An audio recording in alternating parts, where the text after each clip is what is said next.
رحم اللہ من قرأ الفاتحہ۔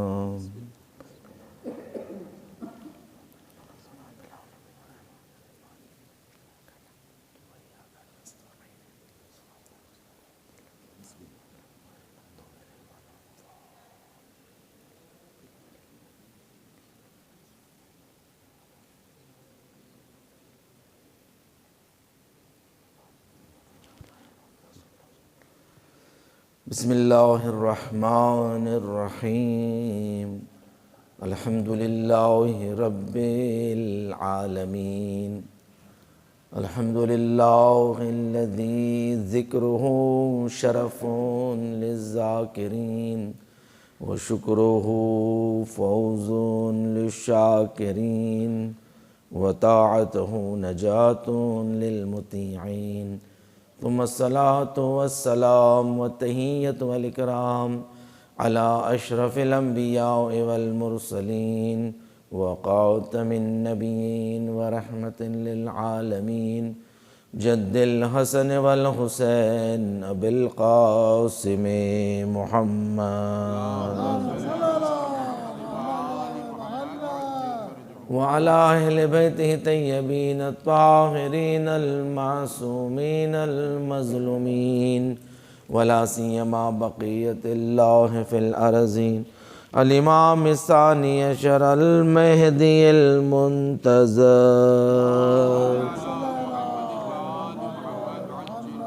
ولعنة الله على أعدائهم أجمعين من الآن إلى قيام يوم الدين۔ اما بعد فقد قال اللہ تبارک و تعالی فی محکم کتاب المجید وفرقان الحمید وقولہ الحق ان هذه تذکرۃ فمن شاء اتخذ الی ربہ سبیلا۔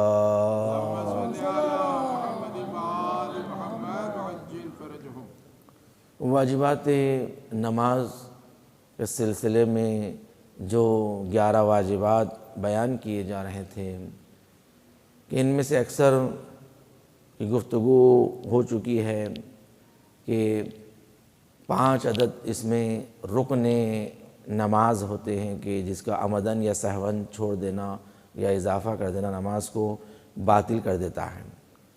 باقی واجبات جو 6 عدد ہیں اس میں اگر انسان سہون یعنی غلطی سے کچھ کمی ہو جاتی ہے تو نماز درست کی جا سکتی ہے، اور بعض چیزیں زمانہ اور وقت گزرنے کے بعد، وہ مکان گزرنے کے بعد اگر غلطی ہو جائے تو کوئی بات نہیں، نماز صحیح ہے۔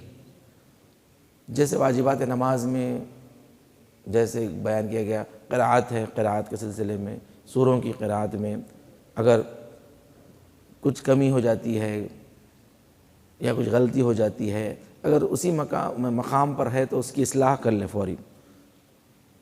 اگر اس مکان سے گزر چکے ہیں یعنی دوسرے رکن میں داخل ہو چکے ہیں، رکوع میں سجدے میں، جب یاد آیا کہ مثلا یہ غلطی ہو گئی یا یہ آیت چھوٹ گئی فرضاً، تو نماز صحیح ہے، نماز باطل نہیں ہوتی، نماز باطل نہیں ہوتی۔ کہ یہ چیزیں جاننا اس لیے ضروری ہے کہ ممکن ہے کبھی کبھی نماز جماعت میں امام جماعت سے بھی غلطی ہو سکتی ہے کہ امام جماعت کوئی معصوم نہیں ہے، کیونکہ لوگ تصور کرتے ہیں امام جماعت معصوم ہیں، ویسے معصوم نہیں ہوتے۔ 14 معصومین بولتے ہیں مگر لوگ مانتے نہیں، امام جماعت کو بولتے ہیں معصوم رہنا، کوئی غلطی نہیں ہونا، غلطی ہو گئی، ارے غلطی ہو گئی، غلطی ہو گئی، تو انسان کو معاف کرنے کی صلاحیت ہونا چاہیے کہ وہ انسان سوا 14 معصومین کی کوئی معصوم نہیں ہے، انبیاء سے بھی خطا ہوئی ہے۔ تو کبھی کبھی ہو سکتا ہے کہ مثلا کبھی ایک نماز عید میں مثلا کوئی قبلہ ایک آیت پڑھنا بھول گئے، اب وہ اتنی بڑی بات بنا دی گئی کہ وہ بھی عید کی نماز مستحب نماز ہے، واجب بھی نہیں، حتیٰ واجب نماز میں چھوٹ جائے تو نماز باطل نہیں ہوتی، چاہیے کہ وہ عید کی نماز مستحب نماز ہے، بھائی اس میں کیا کوئی ایشو ہے؟ دیکھیے چبوتروں سے بچیے، برباد کر دیتے چبوترے، انسان کی عزت اور شرف کو خراب کر دیتے، یعنی کہ کیوں کسی چیز کے بارے میں، اس لیے کہا گیا اہل بیت سے وابستہ ہو جاؤ، اہل بیت کے ذکر سے وابستہ ہو جاؤ۔ کیونکہ اہل بیت پاک و پاکیزہ ہیں اور ہمیں بھی پاک کر دیتے. ہم آب خلیل ہے، وہ آب کثیر ہے، وہ دریا ہے، سمندر ہے. اگر ہم ان سے مل جائیں نا تو ہم میں جتنی کمیاں ہیں وہ دور ہو جاتی، ہم پاک و پاکیزہ ہو جاتے.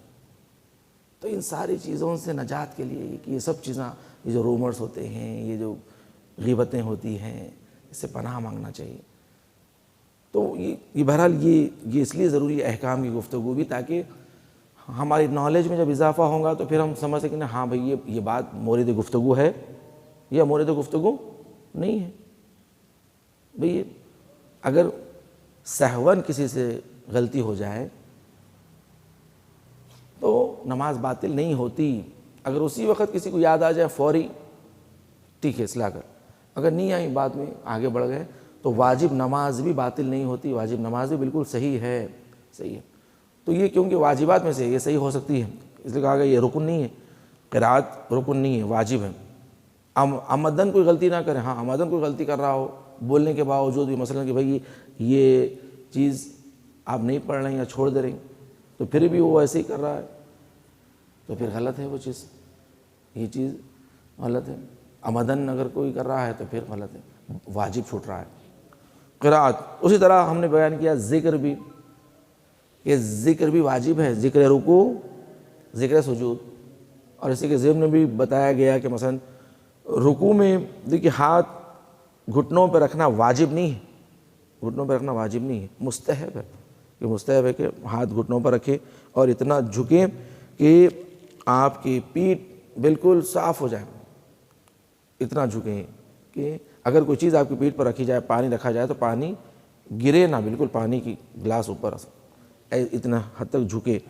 اور رکوع جتنا ہو سکے طولانی کرنے کا مستحب کیا گیا. 5 امام محمد باقر علیہ السلام. اگر کوئی چاہتا ہے کہ قبر کے عذاب سے محفوظ رہیں تو وہ رکوع بہترین انجام دے. خاص طور سے امام نے تاکید کی ہے رکوع کی طرف. رکوع انسان کی قبر کے عذاب سے، فشار قبر سے بچاتا ہے. رکوع بہترین کرنا چاہیے، آرام سے کرنا چاہیے. جلدی جلدی میں نماز کا پڑھنا انسان کی خود نقصان دہ ہے. آرام سے رکوع برابر کریں بالکل، کہ رکوع میں انسان جھکیں. ہاں جو جسے تکلیف ہے نہیں جھک سکتا، اسے کمر کی تکلیف ہے، وہ اس کے لیے الگ ایگزمپشنز کہتے ہیں، استثناء ہے. وہ لوگ رکوع کرنا چاہیے. مستحب ہے کہ گھٹنوں پر ہاتھ رکھیں. ہاں مگر سجدے میں بیان کیا گیا تھا، سجدے میں جو ذکر پڑھتے ہیں وہ واجب ہے. اور ساتھ میں جب ذکر پڑھا جائے تو 7 اعضاء زمین پر رہنا ضروری ہے. 7 اعضاء کا زمین پر رہنا ضروری ہے. جب تک ذکر سجدہ چل رہا ہو آپ ہاتھ ہلا نہیں سکتے، پیر اٹھا نہیں سکتے جب تک کہ ذکر رکوع تمام نہ ہو جائیں. اگر ذکر رکوع کے حال میں اگر ہاتھ عمدن انسان اٹھائے تو یہ غلط ہے. عمدن مثال کے طور پہ اگر آپ نماز سجدے میں گئے اور آپ کی مثلا ٹوپی مثلا زمین پہ گر گئی تو آپ کو اٹھانے کی ضرورت نہیں ہے سجدے میں. یا فرض کریے مثلا امامہ مثلا گر گیا تو سجدے میں آپ کو اٹھانے کی ضرورت نہیں ہے، کیونکہ اگر آپ اٹھائیں گے یا پکڑ کے رہیں گے تو سجدہ باطل ہے، کیونکہ آپ نے 7 اعضاء ٹھکایا نہیں، ہاتھ اٹھ گیا، نہیں اٹھا سکتے. تو یہ احکام ہے سجدے میں. ہاں کرسی والے تو وہ تو ان کا تو ہاتھ زمین پر ٹکتا ہی نہیں ہے، وہ تو مجبور ہے کرسی پہ بیٹھ کر نماز پڑھ رہے ہیں تو وہ پیر کم سے کم جو پیر کے انگوٹھے ہیں وہ زمین پر ٹکا دیں، وہ ٹکائیں. جب تک کہ ذکر سجدہ پڑھ رہے ہیں وہ پیر کے انگوٹھوں کو زمین پر ٹکائیں. یہ ان کے لیے حکم یہ بیان کیا گیا. اب اس کے بعد جو واجب ہے تشہد و سلام. تشہد و سلام کے بارے میں بیان کیا گیا. تشہد دوسری رکعت میں جو پڑھا جاتا ہے، چوتھی رکعت میں جو پڑھا جاتا ہے، یہ تشہد بھی واجب ہے. اگر کوئی انسان تشہد پڑھنا بھول جائے تو اسے کیا کیا جائے؟ اگر وہ تیسری رکعت میں کھڑا ہو گیا اور تسبیحات اربع پڑھ رہا ہے تو فوری اگر اسے یاد آ جائیں کہ تشہد نہیں پڑھا وہ دوسری رکعت کا، بھول گیا، کھڑا ہو گیا تیسری رکعت کے لیے، تو اسے فوری بیٹھ جانا چاہیے. بیٹھ کر تشہد پڑھنا چاہیے. تشہد پڑھیں اور پڑھ کے پھر اٹھیں اور اٹھ کے اپنی تیسری رکعت کنٹینیو کریں. یہ بھی بیان کیا ہے. اور جو بیجا اس کی حرکت ہو گئی ہے، مثلا جو بیجا بیٹھنا اٹھنا ہو گیا ایکسٹرا، اس کے لیے سجدہ سہو کرنا پڑتا ہے کہ سجدہ سہو کرے تاکہ نماز اس کی صحیح ہو جائے۔ اسی طرح سلام بھی ہے، کبھی کبھی سلام بھی غلطی سے انسان مثلا 4 رکعت نماز پڑھ رہا ہے، دوسری رکعت کی تشہد میں سلام پڑھ دیتا، کبھی کبھی ایسا ہوتا ہے جماعت امام جماعت سلام پڑھ دیے، تو مثلا پیچھے سے مثلا مامومین مثلا اشارہ کر دیتے، مثلا بحول اللہ بول دی تو سمجھ جاتے ہیں دوسری رکعت ہے۔ تو اس صورت میں کیا کیا جائے؟ اگر آپ نے غلطی سے مثلا سلام پڑھ دیا السلام علیکم ورحمۃ، تو جیسے ہی آپ کو پتہ چلے کہ نہیں سلام نہیں پڑھنا تھا تو آپ فوری کھڑے ہو جائیے، نماز کنٹینیو کریے، تیسری رکعت چوتھی رکعت نماز آپ کی کنٹینیو کرنے کے بعد جب نماز ختم ہو جانے کے بعد 2 سجدے سہو کر لیں، سلام بیجا، جو سلام جو ہے سو جو بیجا سلام آپ نے مثلا نماز میں پڑھ دیا تھا اس کی بجائے 2 سجدے سہو کریں، بعد میں نماز صحیح ہو جاتی۔ دیکھیے اگر بعض مسائل لوگوں کو بعض نہیں معلوم ہوتا، بعض لوگ مثلا پھر سے دوبارہ نماز پڑھ لیتے، ارے یہ سلام غلطی سے نکل گیا منہ سے، پھر سے آپ کو زحمت ہوئی کہ پھر 4 رکعت نماز اور پڑھے، پھر آپ نہیں، نماز بالکل صحیح ہو جاتی ہے، آپ 2 سجدے سہو کر لیں، نماز آپ کی صحیح ہے۔ کہ سلام میں یہ ہوتا ہے غلطی، اور سلام میں بھی دیکھیے سلام میں آخری جو سلام دیا جاتا ہے وہ واجب ہے کہ انسان اگر وقت کم ہو، دیکھیے اس میں بھی یہ بھی فائدہ یہ ہے کہ ہمیں واجبات نماز کا جاننے کا کہ کہاں کہاں سے ہم نماز کو شارٹ کر سکتے ہیں، کیونکہ جو چیز کمپلسری ہے، جو چیز واجب ہے وہ ہمیں پتہ چل جائے تو کبھی ہم مختصر نماز پڑھنا ہے تو کیسے پڑھیں۔ تو یہ آخری سلام جو ہم دیتے ہیں وہ واجب ہے، کبھی 2 رکعت نماز مستحب بھی پڑھ رہے ہیں، آپ نماز شب پڑھ رہے ہیں تو یہ آخری سلام پہ اکتفا کر سکتے ہیں، جیسے ہم 6 دن کی نماز پڑھتے تو اس میں بھی کیا کرتے ہیں، آخری ایک سلام کے اوپر اکتفا کر دیتے ہیں، السلام علیکم ورحمۃ اللہ وبرکاتہ، اللہ اکبر، اللہ ختم۔ سلام کے بعد یہ اللہ اکبر اللہ اکبر اللہ اکبر بولنا بھی واجب نہیں ہے، مستحب ہے۔ یہ تکبیرات جتنے بھی تکبیرات ہیں سوائے تکبیرۃ الاحرام کے، وہ تکبیرۃ الاحرام کے مسئلے میں گزر گیا تھا یہ موضوع، تکبیرۃ الاحرام ہی واجب ہے فقط، باقی کے جتنے تکبیرات ہیں سب مستحب ہے، یہاں تک کہ آخری کی جو تکبیرات ہم آگے دیتے ہیں اللہ اکبر اللہ اکبر، یہ بھی مستحب ہے، واجب نہیں ہے، مستحب ہے۔ سلام میں فقط ایک ہی سلام واجب ہے، السلام علیکم ورحمۃ اللہ وبرکاتہ، بس۔ ہاں دوسرے جو 2 سلام ہیں وہ مستحب ہیں، السلام علیکہ ایھا النبی ورحمۃ اللہ وبرکاتہ، السلام علینا وعلی عباد اللہ الصالحین، یہ 2 مستحب میں سے ہیں، مستحب پڑھے تو بہتر ہیں۔ دیکھیں کس قدر اہمیت ہے کہ اہل بیت کا ذکر برپا ہو، جہاں اہل بیت کا ذکر برپا ہوتا ہے تو اللہ کا دین محفوظ رہتا ہے، اس لیے کہ اہل بیت نے اپنی جان نچھاور کی ہے، اسی دین پر اپنی جانوں کو نچھاور کر دیا ہے، علی اکبر جیسا بیٹا دیا ہے تاکہ اللہ کا دین بچ جائے، قاسم جیسا بھتیجا دیا ہے، علی اصغر جیسا شش ماہا دیا ہے، اس دین کو بچانے کے لیے۔ دیکھیں اس دین کی کتنی اہمیت ہے، اگر اس دین کے لیے جب پنجتن پاک بیٹھے ہوئے تھے نا، ایک مرتبہ رسول اللہ نے کہا کہ حسین اس دین کو بچانے کے لیے تجھے علی اکبر کا جیسا بیٹا دینا پڑے گا، حسین نے کہا قربان نانا قربان، حسین تجھے 6 ماہ علی اصغر دینا پڑے گا، حسین نے کہا قربان، حسین تیرے خیمے لوٹے جائیں گے، بیمار کا بستر چھینا جائے گا، حسین نے کہا قربان۔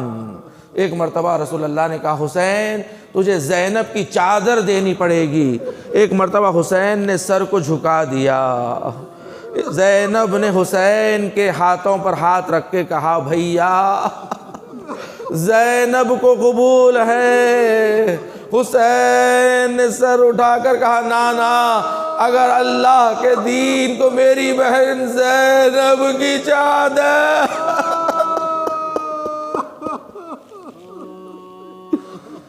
الا لعنت اللہ علی قوم الظالمین وَسَيَعْلَمُ الَّذِينَ ظَلَمُوا أَيَّ مُنْقَلِبٍ يَنْقَلِبُونَ۔ بالا پروردگار ہم سے اس ذکر کو قبول فرما، ہمیں کوئی غم نہ دے سوائے غم حسین کے۔ دنیا میں جہاں جہاں مومنین و مومنات ہیں ان کی جان و مال عزت و آبرو دین و ایمان کی حفاظت فرما۔ جو مومن بیمار ہیں، علیل ہے بالخصوص ذاکر اہل بیت حیدر زیدی صاحب قبلہ بیمار ہے، علیل ہے پروردگار انہیں شفاء کاملہ وعاجلہ عنایت فرما۔ پروردگار تجھے واسطہ محمد و آل محمد کا مقامات مقدسات کا تحفظ فرما، جنت البقیع کی تعمیر دیکھنا نصیب فرما، مراجع اکرام کا سایہ ہمارے سر پر قائم و دائم فرما، دشمنان اہل بیت دشمنان اسلام کو نیست و نابود فرما، امام زمانہ کے ظہور میں تعجیل فرما، ہمیں امام کے ناصروں میں شمار فرما۔ آپ سے گزارش ہے ایک مرتبہ سورہ ہم 3 مرتبہ سورہ اخلاص کی تلاوت فرما کر جملہ مرحومین مومن مومنات بالخصوص اس مجالس کی برپائی میں جو دام درہم سخن قدم میں مدد فرماتے ہیں ان کے مرحومین کے لیے سال فرما دیں۔ بسم اللہ الرحمن